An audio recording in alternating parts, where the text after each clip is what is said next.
Good evening everyone. Welcome to national tutorial circle. तो आप सोच रहे होंगे अरे भाई मैडम कहाँ गायब हो गई, बस 2-3 वीडियो बना के। नहीं नहीं भैया, ऐसा नहीं है। साथ आपका नहीं छोड़ेंगे, हाथ पकड़ा है तो इसे आखिर तक पकड़ के रखेंगे। 2-3 दिन गायब थे, वो भी आप ही लोगों के लिए गायब थे क्योंकि अभी आया है जल्दी में यूनियन बजट, केंद्रीय बजट 2021। तो उसके ऊपर ही चर्चा करनी थी आज।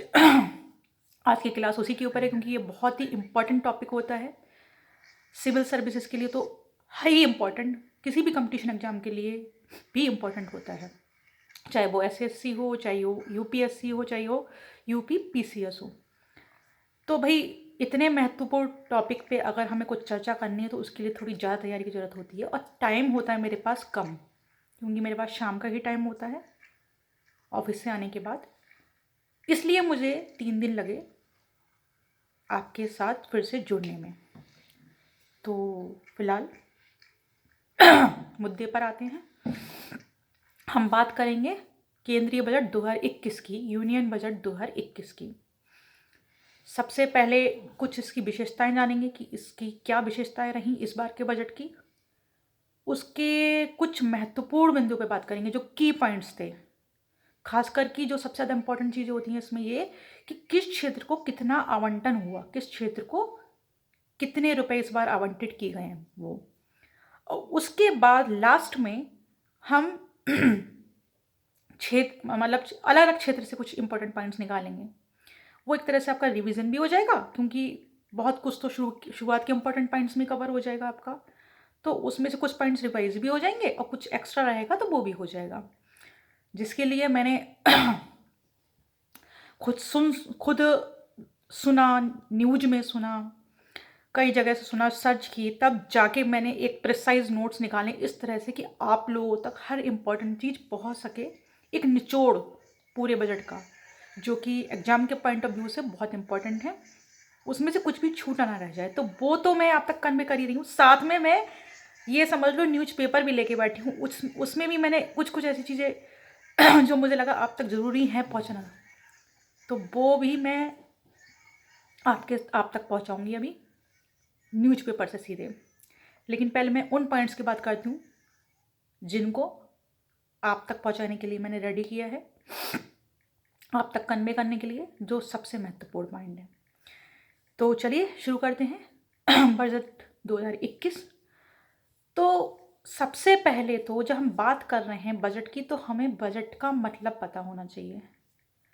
वैसे तो बजट की बहुत सारी परिभाषाएं हैं, आप गूगल पे पढ़ोगे बहुत सारी परिभाषाएं मिल जाएंगी, कहीं बुक में पढ़ोगे बहुत सारी मिल जाएंगी, यूट्यूब पे सुनोगे बहुत सारी मिल जाएंगी। लेकिन एक आम भाषा में बजट को समझते हैं, संक्षेप में और आम भाषा में। बजट हम सभी बनाते हैं, घर में ही बनाते हैं कि भाई इतनी हमारी आमदनी है, इतना खर्चा करना, यही तो होता है बजट। तो ऐसी हमारी सरकार भी एक बजट बनाती है जिसमें वो दिखाती है कि यहाँ यहाँ से हमारी आमदनी हुई, यहाँ यहाँ से हमारी आमदनी हुई, और आने वाले वर्ष में हम कहाँ कहाँ से आमदनी कर सकते हैं और उन्हें कहाँ कहाँ खर्च करना है। बस यही तो है बजट। वैसे तो काफ़ी लंबा चौड़ा एक बजट के ऊपर ही लेक्चर हो सकता है, लेकिन संक्षेप में बोला ना, संक्षेप में समझना है, एक मतलब क्लियर होना चाहिए, मीनिंग क्लियर होना चाहिए जिसके बारे में पढ़ने जा रहे हैं। तो ये एक सरल सा इसका मतलब था कि आने वाले वित्तीय वर्ष में कहाँ कहाँ से सरकार को इनकम होगी, जैसे कि टैक्स। टैक्स सबसे बड़ा स्रोत होता है सरकार की इनकम का, और कहाँ कहाँ वो खर्च करेंगे उस इनकम का। दूसरे वे में आप ये भी कह सकते हैं इस तरह सरकार आपको ये दिखाना चाहती है, स्पेशली टैक्स पेयर्स को, कि हमने जो भी आय की है अर्जित, जो भी इनकम हमने अर्न करी है आपके टैक्स के पैसे से, वो कहीं भी व्यर्थ नहीं गई है। उसका हमने एक एक पैसा कहाँ कहाँ लगाया है वो पता चलता है। तो एक तरह से आपको मोटिवेट भी करते हैं कि आप ज़्यादा से ज़्यादा टैक्स पे करो भैया, आपका पैसा कहीं भी व्यर्थ नहीं जा रहा है, उसको हम यहाँ यहाँ लगा रहे हैं। अगर इतनी इनकम हो रही तो यहाँ यहाँ लगा रहे हैं, ठीक है। तो इस बार सबसे पहले बात करते हैं बजट की थीम। इस बार बजट की थीम क्या थी? तो इस बार बजट की थीम थी आत्मनिर्भर भारत एंड द संकल्प ऑफ नेशन फर्स्ट। क्या थीम थी? मैं बार बार रिपीट करती हूँ, हमेशा रिपीट करती हूँ अपनी हर क्लास में, हर चीज़ को बार बार रिपीट करती हूँ, इसलिए कि आप बार बार सुने, याद रख सकें और नोट डाउन करें। तो फिर से रिपीट करती हूँ, थीम क्या है? आत्मनिर्भर भारत, आत्मनिर्भर भारत एंड द संकल्प ऑफ नेशन फर्स्ट। पहली विशेषता थी ये केंद्रीय बजट 2021 की। दूसरी विशेषता ये थी कि ये अब तक का पहला पेपरलेस बजट था इंडिया के अंदर। ये अब तक का पहला पेपरलेस बजट था। वित्त मंत्री निर्मला सीतारमण ने इस बार बजट किस पे पढ़ा? पेपर्स पे नहीं, टैबलेट पे पढ़ा। ये भी एक विशेषता है हमारे इस बार के बजट की। ओके फिर हम आते हैं कुछ महत्वपूर्ण बिंदुओं पे। न्यूज़पेपर में इस बार हेड न्यूज़ थी जो फ्रंट पेज पे बजट के बारे में, कि स्वास्थ्य क्षेत्र के लिए इम्यूनिटी बूस्टर। ये इम्यूनिटी बूस्टर वर्ड आया कोरोना काल से, जब से कोरोना शुरू हुआ तो बजट में भी इस वर्ड को यूज कर लिया गया। इसका मतलब क्या है? स्वास्थ्य क्षेत्र के लिए इम्यूनिटी बूस्टर। मैं न्यूज़पेपर से ये न्यूज़ आपको क्यों सुना रही हूँ? ताकि आप आसान भाषा में समझ सकें बजट से जुड़ी हुई महत्वपूर्ण चीज़ों को। उसके बाद मैं की पॉइंट्स अपने जो बनाए हुए हैं वो भी कन्वे करूँगी। मैंने बोला ना, इसका मतलब ये है कि इसका मतलब इस बार बजट में सबसे ज़्यादा ध्यान किसको दिया गया है? स्वास्थ्य क्षेत्र के लिए दिया गया है। कैसे दिया गया है? तो सबसे पहले आते हैं हम इसके आवंटन पे, कि इस पे इस बार कितना खर्च करने वाले हैं। तो इस बार इस पे स्वास्थ्य क्षेत्र पे या स्वास्थ्य सेवाओं पे 2.24 लाख करोड़, 2.24 लाख करोड़ रुपए खर्च होंगे स्वास्थ्य सेवाओं पे। बीते साल जो आवंटन किया गया था स्वास्थ्य सेवाओं के लिए, इसमें बढ़ोतरी हुई है 137%, यानी कि 2,24,000 लाख करोड़ स्वास्थ्य सेवाओं पे खर्च होंगे इस बार। अब जहां आवंटन पे आए गए हैं तो एक एक करके हम सारे क्षेत्रों के आवंटन पे ही आ जाते हैं पहले, क्योंकि ये महत्वपूर्ण होता है। कृषि का बजट है इस बार। आवंटन का मतलब होता है कि इस बार किस क्षेत्र के लिए कितना बजट बनाया गया। कृषि का बजट है इस बार 1,48,301 करोड़, 1,48,301 करोड़। स्वास्थ्य का बजट हो गया आपका, कृषि का हो गया। और स्वास्थ्य में भी दो महत्वपूर्ण बजट हैं। एक है पीएम आत्मनिर्भर स्वस्थ भारत योजना जो जल्दी आने वाली है। पीएम आत्मनिर्भर स्वस्थ भारत योजना, इस पर खर्च होंगे 64,180 करोड़। क्या आवंटन है इसका? 64,180 करोड़। ये कुछ वो चीजें जो आपको याद करनी पड़ेंगी और सिविल सर्विसेज के एग्जाम के पॉइंट ऑफ व्यू से बहुत महत्वपूर्ण है। और अभी जैसे कि चर्चा चली रही है कोरोना की, और कोरोना की वैक्सीन भी आ चुकी है, तो कोरोना वैक्सीन पे खर्च होंगे 35,000 करोड़। इसके साथ साथ 17 आपातकालीन अस्पताल खोले जाएंगे पूरे देश भर में। 17 आपातकालीन अस्पताल खोले जाएंगे पूरे देश भर में, और साथ में मोबाइल अस्पतालों पर भी फोकस रहेगा। ओके अब बात करते हैं रक्षा बजट की। हमने कहा ना पहले आवंटन पढ़ रहे हैं कि इस पे कितना कितना आवंटन हुआ। तो रक्षा बजट है इस बार 4,78,195 करोड़, 4,78,195 करोड़। ये है हमारा रक्षा बजट। फिर ये तो कुछ महत्वपूर्ण आवंटन थे। देखिए आवंटन तो ऐसे बहुत सारे हैं, लेकिन ये महत्वपूर्ण आवंटन थे इस बार के। सबसे ज्यादा आवंटन हमने किसका पढ़ा? मतलब सबसे ज्यादा इस बार किस पे ध्यान दिया गया? स्वास्थ्य क्षेत्र पर। दूसरा क्षेत्र है जिसके बारे में अभी आऊंगी, मैं बात करूंगी, वो है हमारा शिक्षा का क्षेत्र। शिक्षा के क्षेत्र पे इस बार खर्च होंगे 93,224 करोड़। देखिए अब आप सोचेंगे मैंने अभी रक्षा बजट पे कहा कि 4,78,195 करोड़ खर्च होंगे, और मैं कह रही हूँ बात ध्यान दिया जा रहा है स्वास्थ्य शिक्षा पे ज्यादा, क्योंकि बात सिर्फ आवंटन की ही नहीं कितने रुपए खर्च होंगे, लेकिन उनके क्षेत्र में क्या क्या काम किए जाएंगे। तो एक तो स्वास्थ्य के क्षेत्र में मैंने 2-3 चीजें आपको बताई कि कोरोना वैक्सीन पे ये होगा, और एक पीएम आत्मनिर्भर स्वस्थ भारत योजना जल्दी आएगी, 17 आपातकालीन अस्पताल खोले जाएंगे, मोबाइल अस्पताल पर भी फोकस रहेगा। यानी कि इस क्षेत्र में आवंटन तो है, लेकिन साथ में और ज्यादा काम किया जाएगा, इसलिए उस पर ज्यादा ध्यान दिया जा रहा है। अब जैसे शिक्षा की बात आती है, तो शिक्षा पे मैंने कहा कि 93,224 करोड़ रुपए खर्च होंगे। तो ऐसा क्या नया करेंगे वो? डिटेल में जाएंगे तो बहुत कुछ है, लेकिन मेन क्या है, एक तो लेह जो लद्दाख में पड़ता है, उसमें नया केंद्रीय विश्वविद्यालय खुलेगा, नया केंद्रीय विश्वविद्यालय खुलेगा। और आदिवासी इलाकों में 750 आदिवासी इलाकों में 750 एकलव्य आवासीय स्कूल खुलेंगे। 100 सैनिक स्कूल और नहीं खुलेंगे, 100 सैनिक स्कूल और नहीं खुलेंगे। ओके, ये थे कुछ महत्वपूर्ण आवंटन। अब बात करते हैं कि हम बजट के इस बार 6 स्तंभ क्या थे। जब भी यूनियन बजट हमारा आता है, जब भी केंद्रीय बजट हमारा आता है, तो उसके कुछ महत्वपूर्ण पिलर्स होते हैं, महत्वपूर्ण स्तंभ होते हैं। तो इस बार के 6 महत्वपूर्ण स्तंभ क्या थे? सबसे पहला था स्वास्थ्य और कल्याण। पहला पिलर या पहला स्तंभ, बजट का पहला स्तंभ क्या था? स्वास्थ्य और कल्याण। ये आपको ऑन द टिप याद होने चाहिए, जो मैं 6 बताने चाहिए। पहला स्वास्थ्य और कल्याण। दूसरा था भौतिक व वित्तीय पूंजी और अवसंरचना।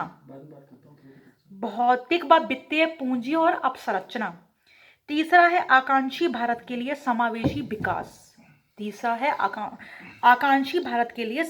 विकास। चौथा है मानव पूंजी में नवजीवन का संचार। पांचवा है नवप्रवर्तन अनुसंधान एवं विकास। और 6th एंड द लास्ट है न्यूनतम सरकार अधिकतम शासन। ओके, अब हम आते हैं कुछ महत्वपूर्ण पॉइंट्स पे।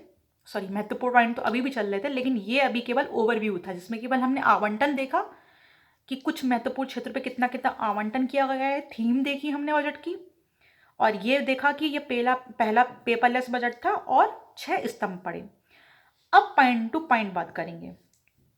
तो सबसे पहला पॉइंट, वित्तीय वर्ष 2020-21 में राजकोषीय घाटा 3.5% का लक्ष्य रखा गया है। यानी कि इसको थोड़ा सा सिंपल वे में समझिए कि ये लक्ष्य रखा गया है कि हमें अपना राजकोषीय घाटा मतलब क्या होता है? नुकसान या हानि, उसको हमें कम से कम रखना है। कितना रखना है? 3.5% रखना है, इससे ज़्यादा नहीं रखना है। भाई बजट हम बनाते हैं तो उसमें हर चीज़ सोच के रखते हैं ना, जैसे घर में बजट बनाते हैं कि इससे ज़्यादा लॉस नहीं होना चाहिए, इतना प्रॉफिट होना चाहिए, इतनी इनकम है, उसमें इतने एक्सपेंडिचर होंगे। अब बात आता है, ये शब्द आता है राजकोषीय घाटा, ये क्या होता है? इसके ऊपर भी पूरा एक लेक्चर बन सकता है, आप कहेंगे तो मैं उसके ऊपर भी बना दूंगी, लेकिन वो अभी इतना इंपॉर्टेंट नहीं है। सिंपल वे में समझ लीजिए, क्या सरकार को जब अपने खर्चे निकालने के लिए इनकम कम पड़ जाती है, जैसे अगर हमारी इनकम कम पड़ जाती है कुछ एक्स्ट्रा खर्चा करने के लिए, तो हम क्या करते हैं? हम आम लोग क्या करते हैं? लोन लेते हैं।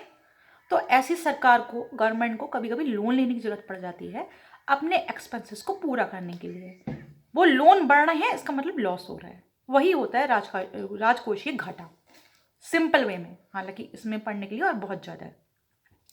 दूसरा महत्वपूर्ण पॉइंट है जल्दी खराब होने वाले सामानों के तेज परिवहन के लिए, मतलब जो सामान जल्दी खराब हो जाते हैं उनको जल्दी पहुंचाने के लिए रेलवे पीपीपी मॉडल के तहत किसान रेल की करेगा स्थापना। रेलवे किस चीज की स्थापना करेगा? किसान रेल की स्थापना करेगा। कृषि उत्पादों को राष्ट्रीय और अंतर्राष्ट्रीय गंतव्य तक पहुंचाने के लिए, फिर से सुनिए, कृषि उत्पादों को राष्ट्रीय और अंतर्राष्ट्रीय गंतव्यों तक पहुंचाने के लिए कृषि उड़ान योजना होगी लॉन्च। ठीक है, राष्ट्रीय टेक्सटाइल मिशन होगा लॉन्च, और इसके लिए 1480 करोड़ 1480 करोड़ आवंटित किए गए। मैंने कहा था ना आवंटन तो और भी होंगे, पर वो ज्यादा इंपॉर्टेंट थे। 2025 तक 100 नए एयरपोर्ट बनेंगे। राष्ट्रीय पुलिस विश्वविद्यालय की स्थापना का ऐलान किया गया है इस बजट में। फॉरेंसिक साइंस विश्वविद्यालय की स्थापना भी होगी। कौन से नए विश्वविद्यालय बनेंगे? एक तो हमने पढ़ा था लेह में क्या पढ़ा था? केंद्रीय विश्वविद्यालय खुलेगा। और कौन सा विश्वविद्यालय होगा? राष्ट्रीय पुलिस विश्वविद्यालय की स्थापना होगी, फॉरेंसिक साइंस विश्वविद्यालय की स्थापना होगी। 3 विश्वविद्यालय हो गए इस बजट में जिनके ऐलान हुआ है। अगर हम बात करें टैक्स की, तो टैक्स में इस बार के बजट में पढ़ने लायक कुछ भी ऐसा नया या खास नहीं है। हर बजट में टैक्स स्लैब नए आते हैं, वो भी इस बार नए नहीं आया है, जस के तस हैं टैक्स स्लैब हमारे। बस एक छोटी सी चीज ऐड की गई है कि 75 वर्ष से अधिक के बुजुर्गों को वित्त मंत्री ने थोड़ी सी राहत दी है। वो कैसे दी है उस पर मैं आऊंगी, अभी पहले मैं केवल पॉइंट्स बता रही हूँ। जल जीवन शहरी मिशन लॉन्च होगा। इसके तहत 2.86 करोड़, समझ रहे हैं आप, 2.86 करोड़ घरों को नल कलेक्शन दिए जाएंगे और इसके लिए 5 साल में 2.87 लाख करोड़ रुपए खर्च होंगे। कौन सा मिशन लॉन्च होगा? जल जीवन शहरी मिशन लॉन्च होगा। ओके। सप्लीमेंट्री पोषण कार्यकाल और पोषण अभियान का विलय। दो योजनाएं थी, सप्लीमेंट्री पोषण कार्यकाल और पोषण अभियान इन दोनों को मिला दिया गया है और इनको मिला के एक नई योजना होगी जिसकी शुरुआत होगी मिशन पोषण 2.0। किसकी शुरुआत होगी? मिशन पोषण 2.0 की शुरुआत होगी। हेल्थ सेक्टर पर निवेश को बढ़ाया जा रहा है। पहले ही मैंने बोला, पहली लाइन ही मैंने ये बोली थी, स्वास्थ्य क्षेत्र के लिए इम्यूनिटी बूस्टर। मैंने पहले ही बोला था कि स्वास्थ्य क्षेत्र को इस बार सबसे ज्यादा फोकस में रखा जा रहा है। पीएम आत्मनिर्भर स्वस्थ योजना शुरू होगी, मैं अभी बता ही चुकी हूँ। इस पे आवंटन भी मैंने बता दिया था, मैंने बोला था ना, साथ साथ में रिवीजन भी होगा। 17 नए पब्लिक हेल्थ यूनिट शुरू होंगे और देश में 75,000 नए हेल्थ सेंटर चलाए जाएंगे। 17 नए पब्लिक हेल्थ यूनिट शुरू होंगे और देश में 75,000 नए हेल्थ सेंटर चलाए जाएंगे। 602 ब्लॉक में क्रिटिकल केयर अस्पताल बनेंगे। रेलवे के लिए राष्ट्रीय रेल योजना 2030 लॉन्च होने वाली है। मेट्रो के लिए 11,000 करोड़ रुपए का प्रस्ताव है। 2 तरह की मेट्रो सेवा शुरू होगी, एक मेट्रो लाइट और दूसरी है मेट्रो न्यू सेवा।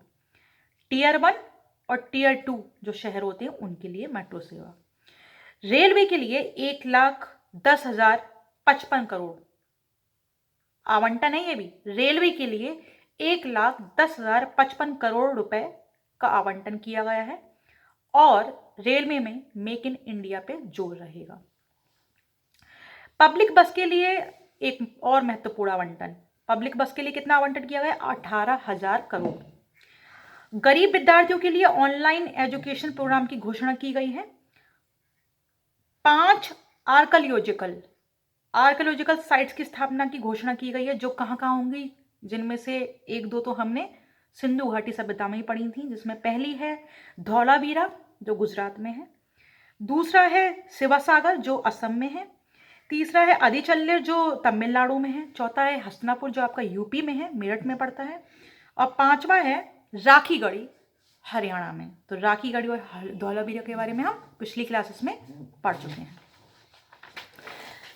अब मैं आती हूँ एरिया वाइज या क्षेत्र के अकॉर्डिंग क्या क्या महत्वपूर्ण पॉइंट्स हैं, फिर आपके कुछ पॉइंट्स रिवाइज होंगे। तो सबसे पहले हम आते हैं कॉर्पोरेट उद्यम बोलते हैं व्यापार या बिजनेस को। इसमें भी ऐसा कुछ खास नहीं है, बस एक महत्वपूर्ण पॉइंट आप नोट कर सकते हैं कि अफोर्डेबल हाउसिंग डेवलपर्स के लिए ये एक तरह से स्टार्टअप है। स्टार्टअप मतलब कोई नया बिजनेस जब शुरू करते हैं अपने आप से। अफोर्डेबल हाउसिंग डेवलपर्स के लिए टैक्स हॉलिडे प्रस्तावित किया गया है। और आप पढ़ना चाहें तो एक बार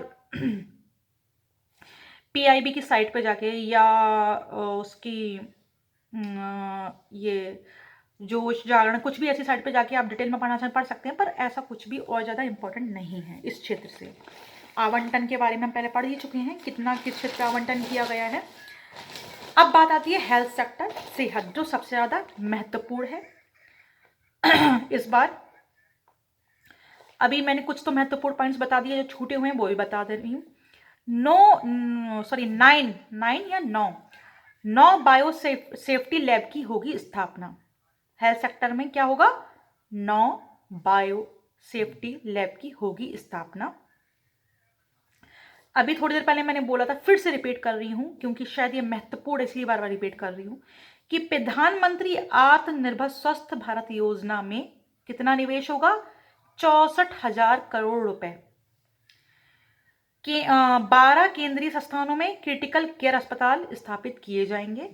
12 केंद्रीय संस्थानों में क्रिटिकल केयर अस्पताल स्थापित किए जाएंगे। और स्वास्थ्य के लिए आवंटन को मैं फिर से रिपीट कर रही हूँ क्योंकि बहुत इंपॉर्टेंट है। 2,23,846 करोड़ आवंटन है इस बार स्वास्थ्य के लिए। 2 मोबाइल अस्पताल खोले जाएंगे, 15 आपातकालीन ऑपरेशन केंद्र खोले जाएंगे। ये कुछ महत्वपूर्ण पॉइंट थे। एक पॉइंट फिर से रिपीट कर रही हूँ कि मिशन 2.0 योजना की शुरुआत होगी। कितने जिलों में होगी ये अभी नहीं बताया था, होगी 112 जिलों में। ठीक है, अगले क्षेत्र पे आते हैं। अगला क्षेत्र है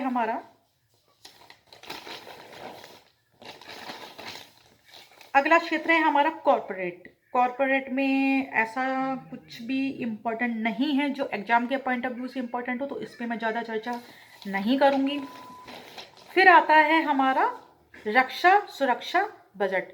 इसका आवंटन मैं बता चुकी हूँ कि इस पे 4.78 लाख करोड़ का किया गया है इस बार आवंटन, जो पिछली बार के मुकाबले 7,000 करोड़ ज़्यादा है, यानी कि इजाफा तो रक्षा बजट में भी हुआ है। इसमें एक और इम्पोर्टेंट पॉइंट नोट करना चाहें तो आप कर सकते हैं कि इसी साल लॉन्च होगा मानव रहित गगनयान मिशन। इसी साल लॉन्च होगा मानव रहित गगनयान मिशन, और नहीं ऐसा कुछ है इसमें खास।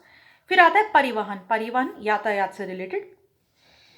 तो सड़क परिवहन मंत्रालय के लिए इस बार आवंटन किया गया है, अतिरिक्त प्रावधान किया गया है 1,18,101 करोड़ रुपए का। मैं फिर से लाइन रिपीट कर रही हूँ, सड़क परिवहन मंत्रालय के लिए 1,18,101 करोड़ रुपए का अतिरिक्त प्रावधान किया गया है। ये मेन था। अब इसके अंदर किन किन मतलब परिवहन में बहुत सारे क्षेत्र आते हैं ना, रेल आता है, आपका बस आता है, किन किन क्षेत्रों के लिए क्या क्या आवंटन किए हैं वो अब मैं बताती हूँ। तो 5.35 लाख करोड़ 5.35 लाख करोड़ रुपए की भारतमाला परियोजना के तहत 5.35 लाख करोड़ रुपए की भारतमाला परियोजना के तहत 13,000 किलोमीटर लंबी सड़कों का निर्माण शुरू हो चुका है। समझ रहे हो आप, एक बहुत ही बड़ा प्रोजेक्ट है अगर आप इसको ध्यान से समझो। 13,000 किलोमीटर लंबी सड़कों का, सॉरी गलत निकल गया, 13,000 किलोमीटर लंबी सड़कों का निर्माण शुरू हो चुका है। कौन सी परियोजना, नाम याद रखना है, भारतमाला परियोजना, जिसमें से लक्ष्य ये रखा गया है कि मार्च 2022 तक 8500 जिसको बोलेंगे 8,500 किलोमीटर लंबी सड़कें और बनाई जाएंगी, और जिसमें से 3,800 किलोमीटर सड़कों का निर्माण हो चुका है। 3,800 किलोमीटर लंबी सड़कों का निर्माण हो चुका है। ओके, राष्ट्रीय रेल, मैं फिर से रिपीट कर रही हूँ, थोड़ी देर पहले बोल चुकी हूँ। भविष्य की जरूरतों के लिए राष्ट्रीय रेल योजना 2030 की शुरुआत की जाएगी, और रेलवे के लिए इस बार बजट रखा गया है 1,10,055 करोड़ रुपए। रेलवे के लिए कितना बजट है? 1,10,055 करोड़ रुपए। जल जीवन मिशन की फिर से एक बार बात कर रही हूँ। जितने भी महत्वपूर्ण पॉइंट्स हैं मैं उनको एक दो बार बार रिपीट कर रही हूँ ताकि आपके दिमाग में एकदम बस जाए। जल जीवन मिशन के लिए 2,87,00,000 करोड़ का आवंटन किया गया है। इसके अंदर क्या क्या इंपॉर्टेंट था फिर रिपीट कर रही हूँ। 2,86,000 करोड़ घरों को नल कनेक्शन मिलेंगे। 1,41,678 करोड़ रुपए से स्वच्छ भारत अभियान 2.0 की शुरुआत होगी। ये जल जीवन मिशन के महत्वपूर्ण पॉइंट है। और तीसरा इसका महत्वपूर्ण पॉइंट है कि 2,217 करोड़ रुपए वायु प्रदूषण से निपटने के लिए मंजूर होंगे। तो एक और महत्वपूर्ण आवंटन यहां से निकल के आया, वायु प्रदूषण के लिए आवंटन कितना किया गया है? 2,217 करोड़। सिंपल शब्दों में 2,217 करोड़, 2,217 करोड़। फिर से एक चीज रिपीट कर रही हूं कि टियर 2 शहरों में मेट्रो, कौन कौन सी मेट्रो शुरू की जाएंगी? Metro light and metro new. ये था हमारा परिवहन से रिलेटेड। हाँ, इसमें एक पॉइंट रह गया, फिर से रिपीट कर रही हूँ, बता चुकी हूँ, फिर से रिपीट कर रही हूँ। बस सेवा विस्तार के लिए 18,000 करोड़ का आवंटन किया गया है। अब बात करते हैं हम कृषि के क्षेत्र की। आवंटन में पहले बता ही चुकी हूँ। कुछ कुछ मेन पॉइंट्स हैं जो इसमें मैं आपको नोट करा देती हूँ। 1.68 किसानों का पंजीकरण ई नाम के तहत किया गया है। इसमें 1.14 लाख करोड़ का व्यापार मूल्य हासिल किया गया। मेनली आप इसमें यह याद रखिए कि 1.68 करोड़ किसानों का पंजीकरण ई नाम के तहत किया गया है। और इस बार क्या नया हुआ कि ई नाम से जुड़ेंगी 1000 नई मंडियां। ई नाम से जुड़ेंगी 1000 नई मंडियां। एक और इसमें योजना आने वाली है ऑपरेशन ग्रीन योजना। ये पहले भी थी लेकिन अब तक इसमें 3 ही आइटम आते थे इसके दायरे में, आलू, प्याज और टमाटर। लेकिन अब इसमें 22 आइटम होंगे। वो कौन कौन से होंगे वो इतना इंपॉर्टेंट नहीं है, मेन ये है कि अब तक सिर्फ आलू, प्याज और टमाटर थे, लेकिन अब ऑपरेशन ग्रीन योजना में 22 और कृषि उत्पाद होंगे। ये जो हमारा मछली उत्पादन होता है ना, वो भी एक तरह से कृषि क्षेत्र में ही आता है। तो इस बार मछली उत्पादन में क्या नया होने वाला है कि 5 बड़े फिशिंग हब बनेंगे। 5 बड़े फिशिंग हब बनेंगे। कहाँ कहाँ बनेंगे? केरल के कोच्चि में, तमिलनाडु के चेन्नई में, आंध्र प्रदेश के विशाखापट्टनम में, ओडिशा के पारादीप में और पश्चिम बंगाल के पेटुआ घाट में। फिर से बता रही हूं मैं, फिर से आप सुन लो। केरल का कोच्चि, तमिलनाडु का चेन्नई, आंध्र प्रदेश का विशाखापट्टनम, ओडिशा का पारादीप एंड पश्चिम बंगाल का पेड़ुआ घाट। तो इनको फिशिंग हार्बर के रूप में विकसित किया जाएगा। और लास्ट और जो सबसे इंपॉर्टेंट है, लेकिन इस बार जिसमें कुछ खास नहीं है उस पर मैं आती हूँ, वो है हमारा टैक्स से रिलेटेड। तो इसमें मैं पहले ही बता चुकी हूँ कि टैक्स में इस बार कुछ भी ऐसा खास नहीं है जिसको हम एग्जाम के पॉइंट ऑफ व्यू से इम्पॉर्टेंट कह सकें, क्योंकि टैक्स स्लैब तक में कोई चेंज नहीं किया गया है। आप सोचो, केवल क्या किया गया है, मैंने एक बात करी थी टैक्स की, जब बात करी थी कि 75 साल से ज़्यादा उम्र वाले लोगों को राहत दी गई है। अब उस राहत की बात करते हैं, क्या राहत दी गई है। मैंने बोला था मैं बात करूंगी इसके बारे में। तो राहत ये दी गई है कि जिन वरिष्ठ नागरिकों को केवल पेंशन और ब्याज से आय होती है, आप समझो ध्यान से, जिनको केवल पेंशन और इंटरेस्ट आ रहे कहीं से, यही उनकी इनकम है, तो उन्हें आयकर रिटर्न नहीं भरना होगा। ये राहत हुई नहीं हुई? जो ब्याज या पेंशन का भुगतान करने वाले बैंक हैं, जो ब्याज या पेंशन का भुगतान करने वाले बैंक ही खाते से आवश्यक टैक्स कटौती कर लेंगे। आप होशियारी देख रहे हैं, एक तरफ कह रहे हैं आप आयकर रिटर्न नहीं भरना पड़ेगा, लेकिन दूसरी तरफ ये भी कह रहे हैं कि जिन बैंकों से आपका ब्याज और पेंशन का भुगतान हो रहा है वही टैक्स की कटौती भी कर लेंगे। एक और इंपॉर्टेंट चीज है इसी में कि जिन वरिष्ठ नागरिक बोले तो 60 साल के ऊपर से लोग, सीनियर सिटीजन को मकान किराए या शेयर बाजार से अतिरिक्त आय होती है, उन्हें रिटर्न भरना पड़ेगा।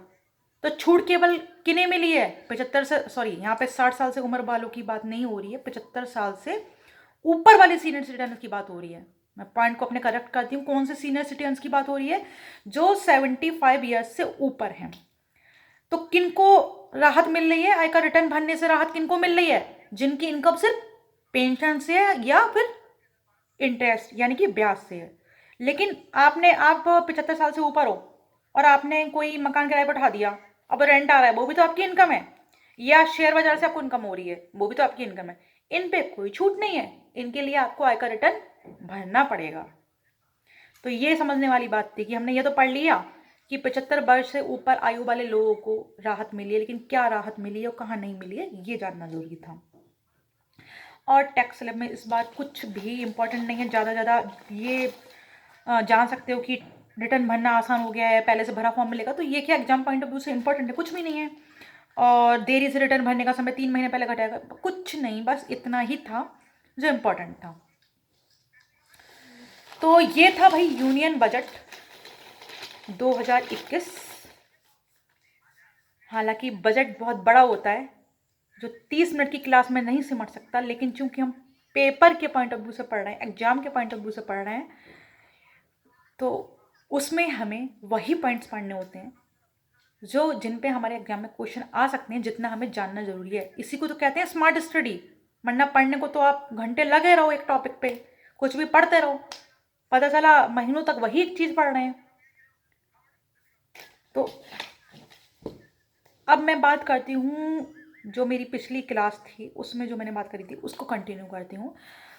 पिछली क्लास थी हमारी इंडस वैली सिविलाइजेशन की, बस 2 मिनट लूँगी कुछ कन्वे करना है। मैंने उसमें बोला था कि नेक्स्ट क्लास होगी हमारी वैदिक संस्कृति की, लेकिन इसमें एक ट्विस्ट है। मैंने ये एनालिसिस किया कि अभी इंडस वैली सिविलाइजेशन में सिंधु घाटी सभ्यता के चैप्टर में कुछ और महत्वपूर्ण तथ्य हैं जो आप तक पहुंचाने चाहिए, जो एग्जाम के पॉइंट ऑफ व्यू से इम्पॉर्टेंट है, मोस्ट इम्पॉर्टेंट है। तो सिर्फ एक क्लास आपकी और आएगी सिंधु घाटी सभ्यता पे, उसके अगले आपका स्टार्ट होगा वैदिक संस्कृति। तो अब जब भी नेक्स्ट क्लास हिस्ट्री की आएगी तो आपकी एक क्लास और रह गई है सिंधु घाटी सभ्यता की। कुछ महत्वपूर्ण साइट्स और थी, जो कि 2 साइट्स थी, मैंने उनके बारे में तो बता दिया था वहाँ से क्या क्या साक्ष्य मिले थे, पर मुझे लगा जो 2-4 साइट्स और हैं, उसके अलावा 6 मेन साइट्स बताई थी ना आपको, उसके भी कुछ महत्वपूर्ण एविडेंस मुझे लगे जो एग्जाम में आ सकते हैं इन पे क्वेश्चन। मैंने जब प्रीवियस ईयर के पेपर्स देखे, रिसर्च करी, तो उसको मैंने प्रिपेयर किया। इसलिए भी शायद मैं 3 दिन से गायब थी कि एक तो आपका ये भी चल रहा था टैक्स का, और दूसरा वो, तो उसको अब मैं नेक्स्ट टाइम लेके आऊँगी। और मोस्ट प्रोबेबली आपकी वो क्लास कल ही आपको प्रोवाइड होगी। तो तब तक के लिए नमस्कार।